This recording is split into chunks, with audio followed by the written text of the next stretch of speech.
Je m'appelle Alexia et vous souhaite la bienvenue dans Les Pieds dans Demain, le podcast où nous découvrirons à quoi pourrait ressembler demain dans notre quotidien. Les Pieds dans Demain sont des conversations avec des personnes de tous horizons, afin de décrire comment elles envisagent concrètement demain. L'objectif de ce podcast ? Donner la parole à des personnes pleines de bon sens, que l'on a trop peu l'habitude d'entendre, afin de penser l'après de manière réaliste et authentique. Allez, venez, on va mettre les pieds dans demain. Avant de commencer cet épisode, j'aimerais mettre en avant une auditrice qui suit le podcast depuis le début et m'a énormément aidée à le faire évoluer dans le bon sens. Estelle. Un grand merci ma bonne fée de prendre le temps de me faire de retours aussi précis et détaillés après chaque épisode. Et merci d'en parler autant autour de toi avec cet enthousiasme que tout le monde te connaît. Et si en effet, le podcast était surtout une histoire de rencontre, des gens qui ont su tendre la main au moment où on en avait le plus besoin, des gens qui dansent la vie, qui chantent la vie, qui ne sont qu'amour. J'espère que vous avez la ref. Et justement, une personne qui la danse bien, la vie, c'est Samtou. Et même depuis le ventre de sa maman, en fait, puisqu'elle donnait des coups de pied au rythme de la musique. Il y a des passions comme ça. Elle est aussi passionnée par le cheveu sous toutes ses formes. Elle a commencé la danse classique à l'âge de 8 ans, le modern jazz à 10 et le piano dans la foulée. Elle a débuté le hip-hop en même temps qu'elle a arrêté le classique à 22 ans. Vous l'aurez compris, la danse fait vibrer Samtou des cheveux aux pieds. Après avoir rassuré ses parents en allant jusqu'en master dans le milieu du tourisme puis du commerce international, Samtou est prête à revenir brûler les planches. Elle se lance en tant que danseuse professionnelle, mais se rend compte qu'elle ne veut pas vraiment danser derrière un artiste, mais véritablement créer. Elle en voit presque tout valser, et pendant 3 ans, elle prend le temps de se poser la question de ce qu'elle veut faire et où elle veut aller. Qu'on se le dise, Samtou n'est pas du genre à couper les cheveux en 4. Alors elle suit une formation en communication et renoue avec le monde de l'entreprise. Et alors qu'elle retourne dans un mode de vie plus classique, avec moins de cadence on pourrait dire, la danse revient frapper à sa porte. Changement de pied. Il est temps qu'elle fasse corps avec son destin. Mais là, c'est une toute autre Samtou qui re-rentre dans la danse de la vie. Elle se lance dans la création artistique et monte son entreprise autour de l'art du cheveu. Sujet qui, comme je l'expliquais, la fascine depuis sa plus tendre enfance. Avec une volonté qui lie tout cela, le partage et la transmission. Elle pratique le walking, je vous l'expliquerai dans les notes de bas de page, l'afro, le hip-hop, et elle prend un réel plaisir à les mélanger. Pour l'avoir vue sur scène, je peux vous dire qu'elle est époustouflante. Avec Samtou, c'est simple. Ça flippe, ça jump, ça twist, ça splash. Et tout cela pour mon, et j'espère votre, plus grand bonheur. Allez, laissez-vous emporter par le rythme et venez mettre les pieds dans demain avec Samtou. Bonjour à toutes et à tous, j'espère que vous allez bien. Malgré ce climat un peu morose en ce moment, et bien justement, pour essayer de se débarrasser de cette sinistrose ambiante, j'ai décidé de m'entourer d'une personne qui, clairement, vous allez le voir au fur et à mesure de l'interview, est un soleil. J'ai pas mieux. Donc je suis ravie aujourd'hui de t'accueillir, Samtou, pour pouvoir parler de ton demain. C'est quoi ton sujet du moment ? Alors mon sujet du moment, c'est l'ikigai. Et ça fait longtemps que c'est mon sujet du moment en fait. L'ikigai, en fait, c'est un principe japonais où en fait tu trouves l'équilibre entre ta passion, entre ce que tu aimes faire, entre ce pourquoi tu peux être payé et comment tu inclus les autres dans tout ça. Et les autres, c'est vraiment le fait de réfléchir aux autres, de penser aux autres dans tout ce que je fais, c'est vraiment ce qui a changé ma vision de la vie. Donc mon sujet du moment, c'est vraiment ça. J'ai trouvé mon ikigai et j'aimerais que les personnes qui m'entourent et qu'un maximum de personnes puissent trouver cet équilibre-là. Trouver en fait leur mission, ce pourquoi ils sont là en fait, sans oublier les autres. Parce que pour moi, la mission, c'est pas de se faire kiffer. Quelqu'un qui me dit, moi mon ikigai, c'est partir en vacances tout le temps, voyager. Ok, mais tant qu'il n'y a pas les autres, pour moi, tu ne l'as pas trouvé. J'adore, Samtou, c'est merveilleux. Tu vois, c'est un sujet que j'ai abordé justement dans l'épisode 7 avec Julie. Moi, j'appelle ça la zone de génie. Alors, j'adore le côté japonais Ikigai. Je les mettrai dans les notes, évidemment, de l'épisode pour expliquer. En effet, c'est trouver cette zone où tu te sens à ta place, mais tu interagis avec un écosystème, en effet. Complètement. Et c'est un vrai beau sujet. Et je suis ravie qu'on puisse en parler toutes les deux. Si maintenant, on se projette un tout petit peu... Quels sont les sujets auxquels tu aimerais t'intéresser encore plus demain ? Alors, les sujets auxquels j'aimerais m'intéresser encore plus, c'est donc je suis artiste et l'impact de mon art sur les autres, c'est vraiment quelque chose qui m'intéresse énormément. C'est-à-dire que là, là on est en couvre-feu, exactement, et tous les théâtres, voilà, tout est fermé. Donc nous les artistes avant le confinement, c'était... Il y a plein de choses, quoi. Au niveau de l'art, vraiment, surtout en France, il y a énormément de choses. Donc moi, je faisais beaucoup de choses. Et là, je suis réduite à donner mes cours de danse via Zoom. Donc c'est pas du tout la même chose, mais je me rends encore plus compte de l'impact que l'art a. Et c'est quelque chose qui est nécessaire, en fait. Ce qui est nécessaire pour tout le monde, l'art, en fait. Nécessaire ou essentiel? Non, je plaisante. Voilà. Les deux, nécessaires, essentiels, on en a besoin. Et du coup, là, dans les contenus que je suis en train de faire, donc les vidéos que je fais, c'est-à-dire que je me fais kiffer, bien sûr, parce que si je me fais pas kiffer, je pourrais pas faire kiffer les autres. Mais je pense toujours aussi aux autres et je me dis, j'espère que ça va leur donner le sourire. J'espère que, on sait pas, t'as des personnes qui ont des moments où c'est hyper compliqué de remise en question et rien que ça, moi je reçois des messages, ça me change de mon quotidien quand je vois tes vidéos. Donc là, je me dis que voilà, encore plus, quoi. Même si j'ai pas la proximité du public, je sais que ça a un impact. Et alors, comment tu fais, toi, justement, pour maximiser ton impact ? Plus de contenu, c'est comme ça que je veux maximiser mon impact. Par exemple, dans mes cours de danse, j'ai toujours un petit temps, quand on avait les cours en présentiel, il y a toujours un petit temps d'échange au début, je leur laisse le temps vraiment avant qu'on... C'est-à-dire que le cours démarre à 21h, on ne démarre pas à 21h pile. Et là, via Zoom, on a peut-être même 30 minutes en fait, d'échange au départ, avant de lancer le cours. Et je sens qu'elles en ont besoin. Je sens que, voilà, on fait un peu tout le tour. Alors, comment ça a été la semaine ? Moi, franchement, c'est pas possible. Là, le cours, c'était nécessaire. Donc, voilà, je laisse ce temps-là. C'est un temps beaucoup plus long. Donc, le cours, finalement, est un peu plus court. C'est un cours d'1h30, mais là, on danse 1 heure. On a 30 minutes où on échange et je sens qu'elles en ont besoin, quoi. C'est nécessaire. Ça devient carrément de l'art-thérapie, quoi. Oui, on peut dire ça. Il y a le côté art avec la danse et une côté thérapie en amont pour libérer un peu, on crée un cercle bienveillant de parole, quoi. C'est ça, un cercle bienveillant de parole et après, on manifeste ça aussi avec le corps, avec le cours qui suit. Ah, c'est hyper intéressant. Justement, à ton niveau, avec tout ce qui se passe en ce moment, et Dieu sait qu'il se passe des choses, est-ce qu'il y a un aspect de ta vie quotidienne que tu as déjà, toi, commencé à faire évoluer ou que tu comptes faire évoluer dans les jours, mois à venir ? Alors...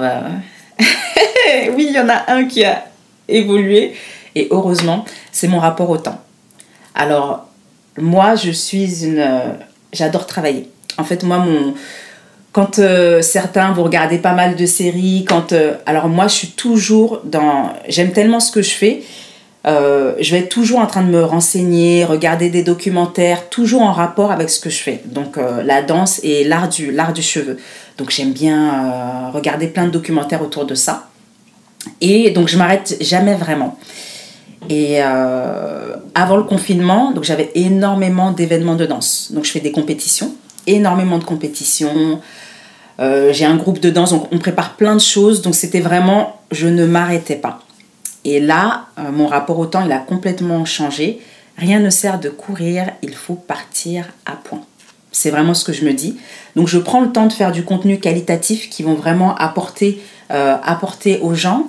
Et je me suis retrouvée pendant le confinement à regarder des vidéos de 3 heures. Tu vois. Avant, c'était impossible. Mais là, j'avais le temps. J'étais posée sur mon canapé et je prends le temps de regarder la vidéo qui dure 3 heures. Je prends le temps de faire autre chose, de faire un peu de bricolage. Voilà, je suis très manuelle. Hein. La partie manuelle, c'est indispensable pour moi. Et faire plein de choses, quoi. Et ouais, le rapport au temps, il a complètement évolué. Et c'est vrai que quand il y a eu le petit déconfinement, je suis repartie un peu dans la course. Et après, ça s'est arrêté. Et là, je me dis, non, en fait, vraiment, ça me tout prend ton temps. Prends le temps de faire les choses. Prends le temps de t'ancrer dans ce que tu fais, en fait. Ne cours pas. Donc là, le jour où on retrouve une vie normale, tu arriveras à tenir ces bonnes résolutions ? Alors, je veux les tenir. Okay. Je vais tout faire pour les tenir, vraiment. Ok, non, ce que tu dis pour moi est clé en effet. il y a beaucoup de gens qui vivent cette période comme juste des troubles, et c'est vrai, hein, je pense que c'est très très compliqué. Et en même temps, il y a quelque chose de fondamental de prendre soin de soi, de savoir ce qu'on veut, et en effet de s'offrir, je sais que Marion en parlait elle, dans son épisode, le luxe du temps. Et je trouve que c'est un vrai luxe, on n'a qu'une vie, et je trouve qu'il est en effet important de se dire il y a une opportunité derrière cette crise, c'est de se recentrer sur soi. J'avoue que, tu vois, j'entendais dernièrement une amie qui me disait je suis plus ancrée, je suis hors sol. Et pour le coup, j'aime bien cette idée. En effet, je pense qu'avec la vie qu'on peut mener, on peut très rapidement être hors sol. On n'est plus du tout avec soi, en soi. Et j'espère que cette situation permet aux gens de se recentrer sur ce qui est important pour eux et en effet de le tenir. Parce que, tu vois, beaucoup de gens me disaient, après le confinement, moi j'avoue que je suis très optimiste. Je pensais pas, mais je le suis. De me dire, en fait, les gens vont comprendre et les gens vont changer. Et j'ai énormément de gens qui m'ont dit « T'es trop mignonne, mais ça ne se passera pas, en fait. » On a fait un stop et on va repartir de plus belle. Et pourtant, je pense que les gens qui ont commencé cette réflexion vont y parvenir. Justement, ça va être vraiment l'accélérateur vers ce nouveau moi. Et d'autres, en effet, n'ont pas la capacité de le faire, quoi. Donc, c'est bien que tu sois, toi, en tout cas, capable de le faire et de le tenir. Oui, et de le tenir et d'encourager aussi les gens qui m'entourent à le faire. Comme tu dis, le fait de prendre le temps pour soi, se poser les bonnes questions, c'est ce que je conseillais à énormément de personnes qui vivaient mal leur confinement. Vraiment, prenez ce moment-là comme une opportunité de vous recentrer sur vous. Et parce que je vois beaucoup de personnes qui sont... En fait, comme je parlais de mission par rapport à l'ikigai, qui ne savent pas vraiment pourquoi, qui n'ont pas encore trouvé leur mission en fait. Et tu le sens que elles vivent, mais tu sens que dans le fond, elles ne sont pas vraiment épanouies parce qu'elles n'ont pas trouvé cette mission-là. Donc, et c'est vrai qu'on est dans une société, c'est un rouleau compresseur. Hein, ça, et c'est pour ça que, oui, tu es optimiste. Moi aussi, je suis quelqu'un de très optimiste. Et... quand on s'est déconfiné, t'en as qui sont repartis de plus belle mais ça va tellement vite en fait. Et je pense qu'il faut vraiment prendre ce temps-là de se dire ok, ça va vite, mais moi je sais pourquoi je suis là, je sais où je vais aller et c'est pas en allant trop vite que j'y arriverai en fait. Donc voilà. Et alors, moi malgré tout, il y a quelque chose qui m'interpelle dans ce que tu dis. Toi, tu expliques que la danse a toujours fait partie de toi, que le côté art, le côté mission, en effet, c'est un objectif pour toi. Moi, je pense qu'il y a des gens qui se retrouvent seuls face à eux-mêmes et qui ne savent pas ce qu'ils veulent faire. Mais genre, vraiment pas. Oui. Et je ne sais même pas, moi, à mon niveau, à part leur dire passer du temps avec vous-même, ce qui peut être assez angoissant, hein, pour beaucoup. On est quand même dans une société où on nous apprend à remplir. Aujourd'hui, tu vois, plus personne ne s'ennuie dans le métro. Personne n'a la tête en l'air dans le métro, par exemple. Les gens ont les yeux rivés sur le téléphone. On comble ce vide. Mais toi, qu'est-ce que tu pourrais donner comme conseil vraiment pratique à ton niveau pour que ces gens trouvent leur raison d'être, leur mission ? Alors, écrire. C'est juste génial. Écrivez, écrire ce que vous aimez. Voilà, écrire ce qu'on aime.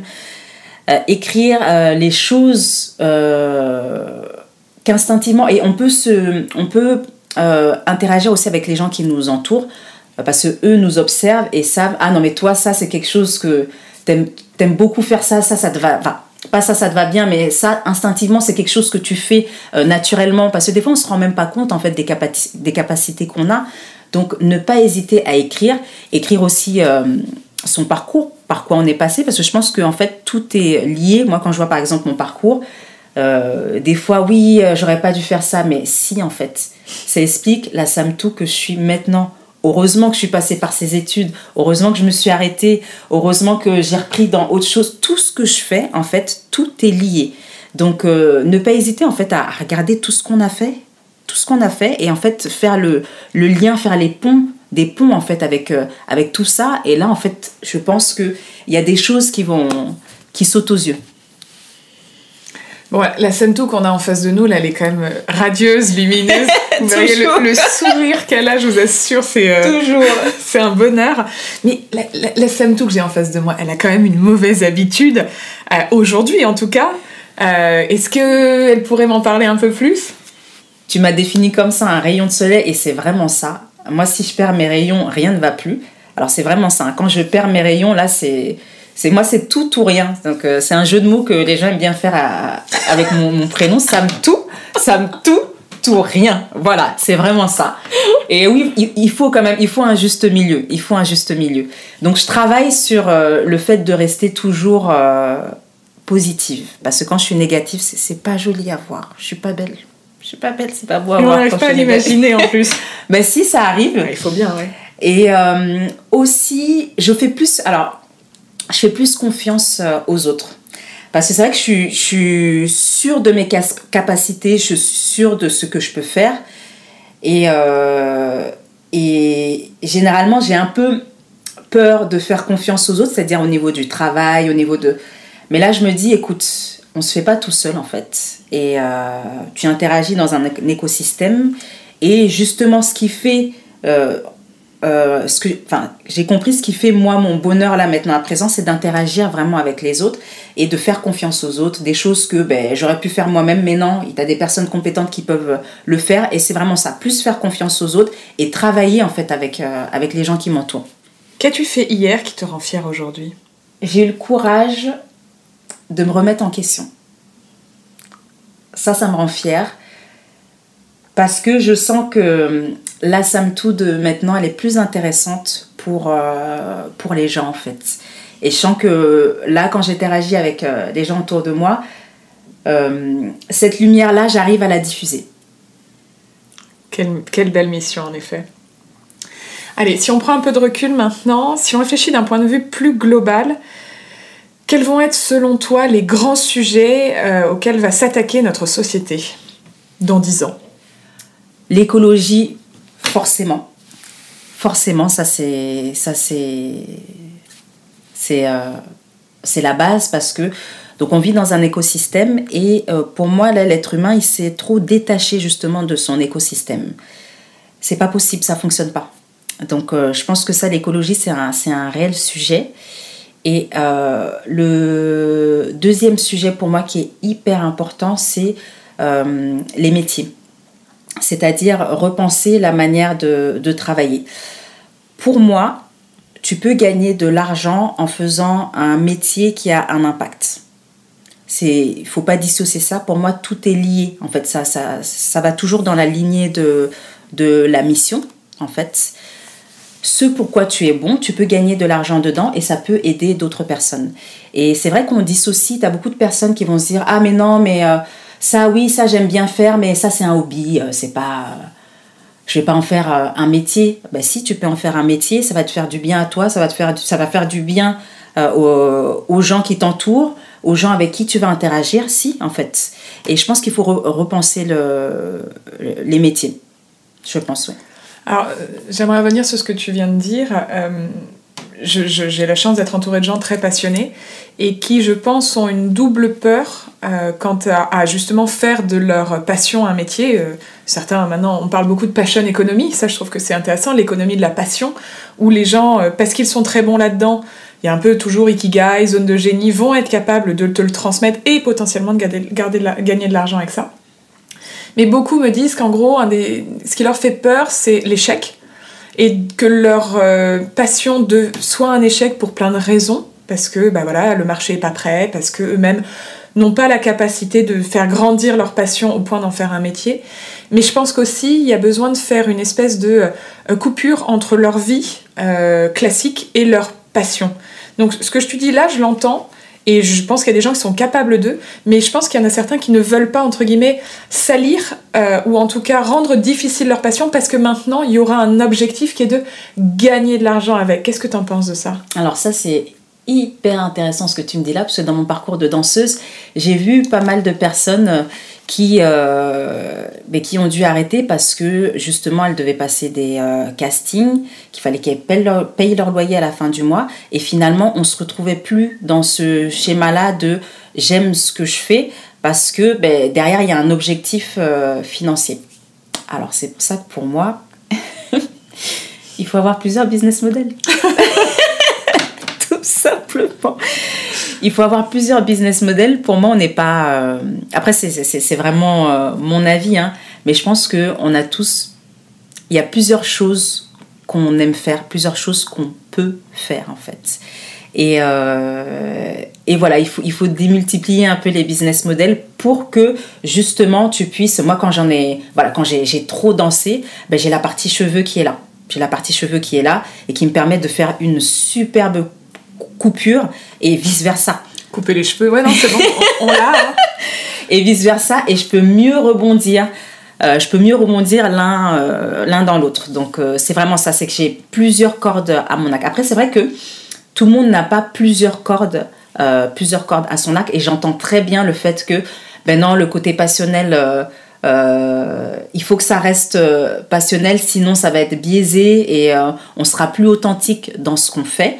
Donc forcément, ça rejoint toujours les business models, c'est que ben, à côté on peut faire quelque chose, on peut faire autre chose, mais autre chose qui nous parle. C'est important de faire des choses qui nous parlent, pas faire pour faire. Pour moi, quand tu fais pour faire, tu t'uses. Ok. Donc en gros, si tu ne fais pas de ta passion un métier, tu en fais en tout cas un moyen de trouver un équilibre entre, en effet, un job potentiellement alimentaire, parce qu'il faut bien payer son loyer, et quelque chose qui t'anime. Oui. Ok. Complètement. Oui, j'espère que... Ouais, y a des gens qui diront « j'ai pas de passion, il n'y a rien qui... » Et je pense que c'est une quête... Mais proposez-vous. Mais c'est impossible. C'est impossible qu'on n'aime pas faire des choses. Mais écrivez, posez-vous, demandez autour de vous. Non, c'est pas possible, j'y crois pas. Pour moi, on se voile la face. D'ici la fin de l'épisode, je la demande en mariage. Non, mais c'est très bien parce qu'on a besoin justement de personnes comme toi, Samtou, qui y croient. Il y a beaucoup de gens qui, en effet, ne veulent quelque chose mais ne mettront pas les moyens pour. En fait, c'est ça. C'est qu'ils le veulent, en fait, ils savent. Moi, j'ai une amie, non mais Samtou, à cet âge-là, je peux pas être comédienne. Là, c'est, si, tu peux. Parce que moi, j'ai rencontré justement une personne avec qui je dansais et qui était en train de se poser des questions sur son métier, parce qu'elle dansait, mais vraiment à côté. Et elle m'a appelée il y a pas longtemps, écoute Samtou, ça m'a trop inspirée quand on dansait ensemble, le fait que tu te sois arrêtée, que tu aies pris du temps pour toi, que tu sois revenue en force dans la danse. Et là, écoute, là je me suis lancée dans la comédie, et quand tu es là où tu dois être, il y a plein de choses qui s'ouvrent. Elle gagnait très bien sa vie, mais il se trouve que là, son compagnon maintenant gagne encore plus, et elle a pu faire des études, enfin se lancer dans une école de comédie, et là elle commence à avoir des rôles. Faites-vous confiance. Faites-vous confiance. Vous n'allez jamais vous laisser tomber, en fait. Vous allez rebondir. C'est un merveilleux message que tu envoies, Samtou. Merci beaucoup. Et alors, toi, justement, tu te vois comment dans 10 ans ? Alors, moi, dans 10 ans, je serai dans un petit village en plein milieu de l'Afrique. Donc, avec une maison que j'aurais construite de mes mains, et on m'aura aidé, avec des matériaux éco-responsables, une maison hyper fonctionnelle, et vraiment une vie très simple, très minimaliste. Et alors pourquoi l'Afrique ? Alors l'Afrique, parce que c'est mon continent d'origine. Donc je suis née en France, et quand j'ai voyagé en Afrique j'étais au collège. J'ai voyagé quand j'étais un peu plus petite, mais au collège, c'est là où j'étais plus consciente. Je suis vraiment tombée amoureuse de mon continent, et j'ai tellement de choses à apprendre. C'est vrai que les choses que je connais à présent, c'est à travers les yeux de mes parents qui me racontent leur enfance. Mais moi, j'ai vraiment envie de le vivre, et ça me parle. Ça me parle tout cet héritage ancestral, et je pense que les anciens, quand même, ils vivaient mieux dans leur écosystème que nous à présent. Ouais, la notion en effet de tribu, je pense que c'est un truc qu'aujourd'hui les gens demandent à retrouver en fait. Tu vois, toi tu fais partie de plusieurs tribus, la tribu des danseuses, la tribu des entrepreneurs, des artistes en général, et je pense que ça fait partie des repères qui sont en effet importants. Il y a un endroit en Afrique où tu veux aller particulièrement ? Alors j'ai envie de la parcourir et de trouver là où je me sens bien. Elle est vaste, donc ouais. Donc là où je me sens bien, je m'y installerai. C'est quoi ton souhait pour demain, Samtou ?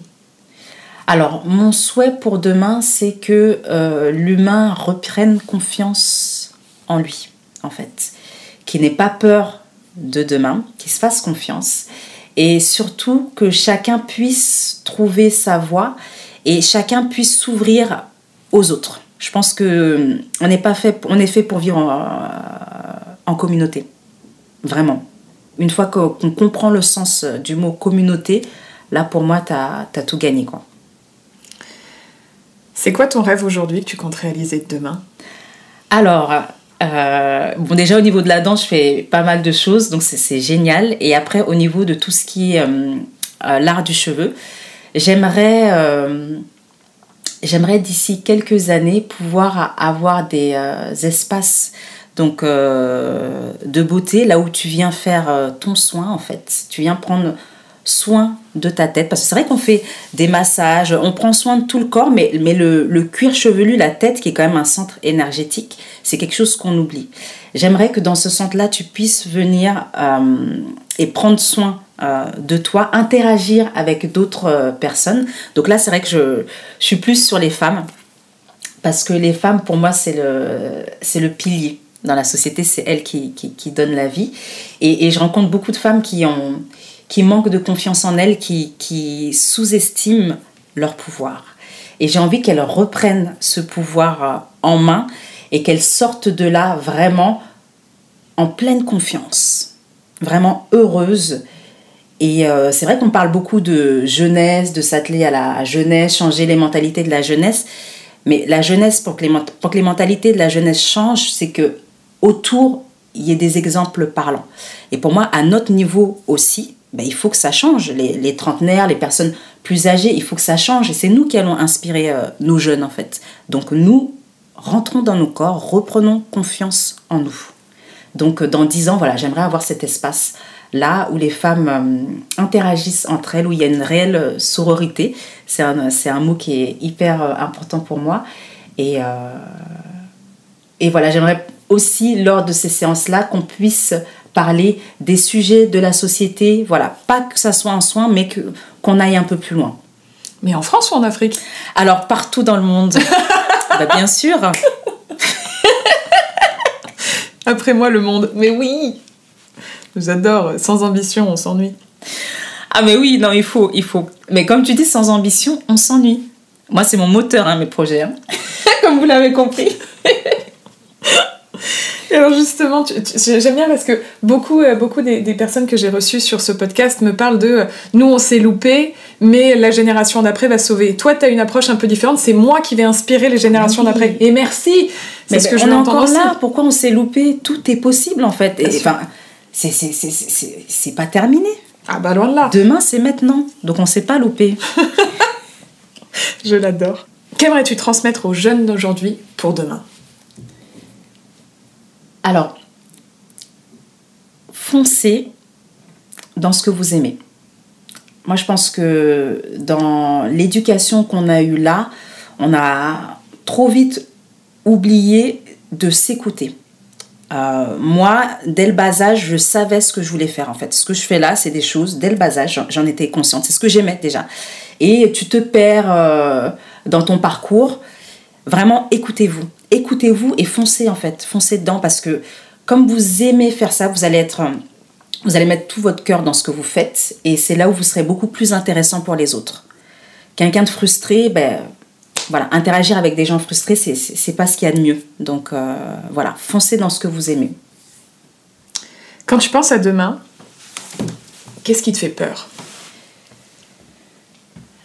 Alors, j'ai peur que l'humain perde espoir en lui-même. Ça, ce serait la chose qui me ferait le plus peur, que les gens soient défaitistes et pas optimistes. Et comment tu fais, toi, pour que ce soit pas le cas, à ton niveau? À mon niveau, eh ben, je me fais confiance, en fait, tout simplement. J'hésite pas à tenter. Franchement, qui tenterait un à rien, au pire, t'auras appris quelque chose, vraiment. Qu'est-ce que tu peux perdre, en fait? C'est vraiment ça. Qu'est-ce qui te rassure? Ce qui me rassure, c'est que je me rends compte, là, avec le confinement, quand même, a éveillé l'esprit de certaines personnes ou a fait ressortir des choses. Et là, je me rends compte que les choses, quand même, changent. Et là, c'est mon côté optimiste, hein, bien sûr, qui revient. Il y a de plus en plus de personnes qui pensent comme moi. Et ça me rassure. Mais est-ce que tu penses pas que c'est parce que tu t'es entourée aussi de ces gens-là? Alors, peut-être bien, mais moi, quand j'écoute Les pieds dans deux mains, mais quand j'ai écouté les différentes personnes qui sont passées, je me suis dit waouh, en fait. C'est pas on n'est pas des individus isolés. Et puis, rencontrons-nous, rassemblons-nous et voilà, faisons des choses ensemble. Mais moi, tu sais qu'il y a un côté un peu comme ça, un peu comme Estelle, tu vois, dans l'épisode 10, connectons les gens. À moi, le jour où tout ce bazar est terminé, je suis trop chaud pour faire une grosse soirée, les pieds dans deux mains, que tout le monde se rencontre, parce que je sais qu'il y aura des synergies, qu'il y aura un peu, comme on dit en anglais, connect the dots, tu vois, connecter les points. Je suis persuadée que si je mets tous les invités les pieds dans deux mains ensemble dans une même salle, mais on refait le monde. Mais en plus, on agit pour changer le monde. Merci, on agit. Parce que là, il va vraiment avoir des ponts et des choses qui vont se mettre en place, quoi. J'ai trop hâte d'être demain. Malgré tout, qu'est-ce qui te fait douter ? C'est vrai que là, le contexte actuel, il fait douter. Mais moi qui suis hyper optimiste, t'as des moments où ta résilience, en fait, elle chute. Et qu'est-ce qui fait que on arrive quand même à avoir ce regain d'optimisme, mais c'est pas tout le monde qui l'a. Donc j'ai peur justement qu'il y ait des personnes qui s'enfoncent de plus en plus. Parce que elles sont pas... on est assez isolés, en fait. Et c'est ça qui fait que, du coup, tu peux t'enfoncer de plus en plus. Donc j'ai peur de ça, qu'il y ait des personnes qui restent dans le trou noir parce qu'elles sont isolées. Et tu as une idée de comment les sauver, ces gens-là ? Bien sûr, avec l'art. Tout simplement. Tout simplement. Ah, mais c'est pour ça que là, moi, là, je suis beaucoup sur le format vidéo et je me dis, voilà, Sam Tou, il faut d'autant plus que tu crées du contenu parce que les gens en ont besoin, en fait. Mais comment tu vas aller chercher ces gens ? Parce que tu parles d'isolement. Avant que ton contenu ne leur arrive entre les mains, il faut aller les chercher. Comment tu fais ? Alors, grâce à Instagram, monsieur l'algorithme Instagram, c'est lui qui décide. Mais je vais pas hésiter à envoyer mon contenu à des personnes que je sais qui sont dans le besoin. Parce que là, les retours que j'ai eus aux différents contenus que j'ai fait dernièrement, j'ai de super bons retours et de personnes dont je me serais pas douté que ça aurait pu, tu vois, plaire. Donc là, je me dis, voilà, faut pas hésiter à partager. Mais t'es quand même déjà dans un réseau plus ou moins proche, on est d'accord ? Oui, complètement. Ah oui, complètement. Mais le monde attire le monde. C'est vrai, à chaque fois que je passe devant un restaurant et que je vois personne, j'ai pas envie d'y aller. Alors qu'à l'inverse, je vois des gens faire la queue pendant des heures pour pouvoir rentrer dans un restaurant. Ça, je comprends pas non plus. On peut trouver un juste milieu, en effet. Qu'est-ce que tu as hâte de découvrir quand tu penses à demain ? J'ai tout simplement hâte de découvrir demain. C'est vraiment simple, basique, efficace. On adore. Que je veux dire. Si tu devais proposer une mesure au gouvernement, qu'est-ce que ce serait ? Pour avoir interagi avec des personnes qui étaient, elles, dans des pays anglophones, je trouve que on leur laisse plus l'opportunité vraiment de découvrir ce qu'ils veulent vraiment faire, en fait. Je trouve qu'en France, tout est... Voilà, même au niveau du lycée, hein, tu as les filières générales. Tout de suite, dès que les notes... c'est pas ça, tu vas dans des filières un peu plus spécialisées pour les personnes qui sont entre guillemets moins bonnes, et l'intelligence elle a vraiment des formes différentes. C'est-à-dire quelqu'un qui va vite capter quelque chose là, l'autre personne peut le capter aussi très bien, mais c'est la manière dont ça va être amené. Je pense qu'il faut revoir la manière de faire, en fait. Là, on a un système qui est calqué pour tout le monde, alors que vraiment l'intelligence est diverse et plurielle, et je pense justement qu'il faut revoir le système pour s'adapter aux différents types d'intelligence qu'on a. Et je fais bien la différence entre instruction et intelligence. Pour moi, quelqu'un d'instruit peut être bête. Moi, je fais la différence entre instruction et éducation. D'accord. Pour le coup, je trouve que quand on dit le ministère de l'Éducation nationale, je me pose la question. Moi, je pense qu'on n'est pas là pour éduquer, on est là pour instruire, tu vois, c'est déjà énorme. L'éducation, pour moi, c'est la famille, c'est les proches. L'instruction, c'est vraiment te donner le savoir. Tu en fais ce que tu veux, ce que tu peux, mais au moins te le donnes. Oui, je suis complètement d'accord. C'est un truc, voilà, qui m'a toujours un peu étonnée. Éducation nationale. Est-ce que c'est pas un trop vaste projet pour un ministère, pour l'école en général ? Je pense que ce serait intéressant de se recentrer pour justement ce que tu dis, et je trouve que c'est clairement important de se dire qu'aujourd'hui on a un moule pour des milliers d'intelligences différentes. C'est dommage en fait. Il faut que ça bouge. C'est vraiment dommage. C'est vraiment dommage. Moi, j'aime bien l'émission Top Chef. Et il y a des profils dans Top Chef où des personnes qui vraiment, à l'école, voilà, ils n'y arrivaient pas du tout. Et ils se sont retrouvés dans la cuisine et ce sont des génies en fait dans ce qu'ils font. Donc, Mais il faut aller les trouver en fait. Et je pense que c'est quand on a tendance à standardiser l'éducation et l'instruction en général, il faut vraiment des humains derrière qui sont capables de dire toi en tant que personne, oui, aujourd'hui le modèle, le système t'oppose une forme d'échec. Et en effet, si on te met dans le bon moule, ça peut être juste la porte d'entrée à tous les possibles, quoi. Mais complètement. Ouais, j'aimerais bien qu'en effet, il y ait une réflexion un peu plus globale pour demain là-dessus. Parce que quand on voit aujourd'hui le nombre de métiers qui se créent, le nombre de personnalités qu'on peut avoir, je trouve dommage qu'il y ait une forme d'école. Ça change, évidemment, il y en a plein d'autres.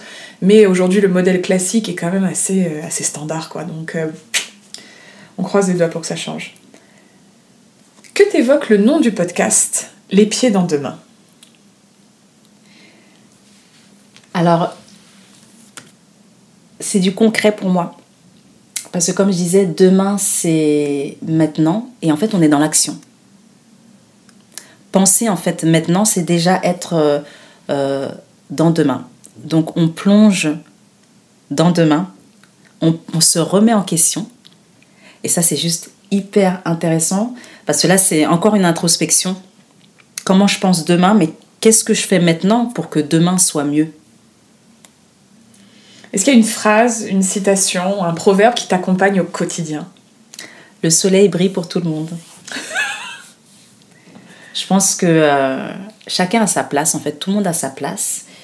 Et tout le monde peut être heureux. Vraiment. Cette phrase m'accompagne parce que dans l'art, c'est un milieu qui est très concurrentiel. Et on a l'impression que voilà, telle personne elle a réussi ça, moi je peux plus le faire, la place elle est déjà prise. Mais en fait il y a de la place pour tout le monde. Tu vas le faire mais à ta manière, ce sera pas la même façon que l'autre aura appréhendé la chose. Donc on peut tous faire ce qu'on a envie de faire en fait. Il y a vraiment de la place pour tout le monde. C'est vraiment ça cette phrase, le soleil brille pour tout le monde. Tu parlais de passion un peu plus loin dans l'épisode. Est-ce que tu penses qu'en nous, on a tous et toutes une fibre artistique? Oui. Je vais être honnête. Oui. Alors, qu'est-ce qui fait que certains vont la développer et pas d'autres? Alors, parce que il y a, on parlait d'éducation, tu parlais de la famille, mais il y a tout ça aussi qui joue. Dans quel cercle familial tu as évolué? En fin de compte. Et tu as des cercles qui sont plus propices à ça que d'autres. Tu as des cercles dans lesquels on va te faire comprendre, mais écoute, faut que tu arrêtes ça, c'est des rêves, c'est pas la vraie vie. Si, c'est toi en fait. C'est ta vie, c'est ce que tu aimes faire. Donc je pense que c'est plus ça. Et après, tu as des personnes qui vont, à un moment donné, dire stop et qui vont avoir le courage de s'écouter et le courage de tout changer.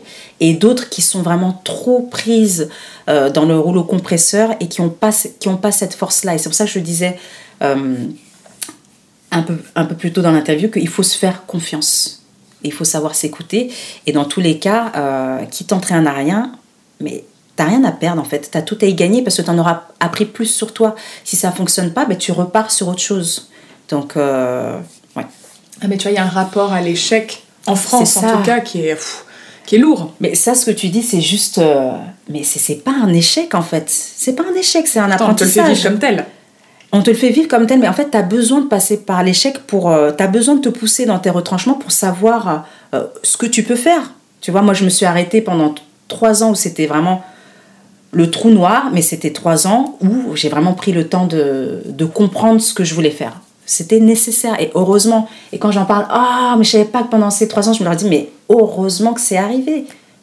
Heureusement que c'est arrivé. C'est un état d'esprit aussi. Toi, tu vois tout comme une opportunité, comme un apprentissage. Il faut aussi déconstruire certaines mentalités, en effet, d'une éducation, d'une instruction, d'un rapport à l'échec et même à l'opportunité, à savoir saisir l'opportunité. Il faut tout changer, en fait. Enfin, en tout cas, pour beaucoup. Ça, comment toi, tu peux aider les gens à ton niveau là-dessus? Je pense que, de par ce que je fais, la manière dont j'interagis avec les gens, c'est vraiment comme ça que je vais pouvoir les aider. Au-delà même du fait de parler, je pense que la meilleure manière d'influencer ou d'inspirer, c'est l'action. C'est vraiment ça. On a beau parler, au final, je pense que c'est les actes qui pèsent plus lourd dans la balance. C'est à travers ce que je fais. Mais tu as raison, hein, je pense qu'en effet, tu inspireras et tu seras, en tout cas pour certains et certaines, un rôle modèle. On a besoin de gens comme ça, donc je suis très très bien entourée pour les pieds dans demain. Justement, si demain était une personne, qu'aimerais-tu lui dire? Je t'aime. Vraiment. C'est vraiment ça. La vie, c'est juste une belle opportunité. Et je suis contente chaque jour de pouvoir voir demain. Et moi, qu'est-ce que je peux te souhaiter pour demain? Alors, ce que tu peux me souhaiter, c'est de garder ma résilience et mes rayons de soleil continuent de briller. Merci d'avoir éclairé ma journée, ma chère Santo. C'était merveilleux. Et je peux te dire qu'on a besoin de plus de gens comme toi pour aller mettre les pieds dans demain. Merci à toi en tout cas de m'avoir invitée et c'est juste génial. Merci beaucoup. Merci d'avoir écouté cet épisode jusqu'au bout. J'espère qu'il vous donne autant envie que moi de mettre les pieds dans demain. Parlons peu, parlons futur. Vous pouvez me soutenir en vous abonnant sur votre plateforme d'écoute préférée ou sur YouTube, en partageant des épisodes ou encore en mettant des étoiles et des commentaires. Cela me conforte dans l'idée que ce podcast fait du bien. Vous n'avez pas idée comme cela me met en joie. Vous pouvez suivre les aventures du podcast sur le compte Instagram @lespiedsansdemain_8. Et enfin et surtout, un grand merci à Karl Moreau pour son professionnalisme et son infaillible soutien pour le montage de chaque épisode, Camille Lalou et son talent pour l'illustration du podcast. On se retrouve vendredi dans 2 semaines pour un nouvel épisode. D'ici là, profitez bien du moment présent avant de réfléchir à demain.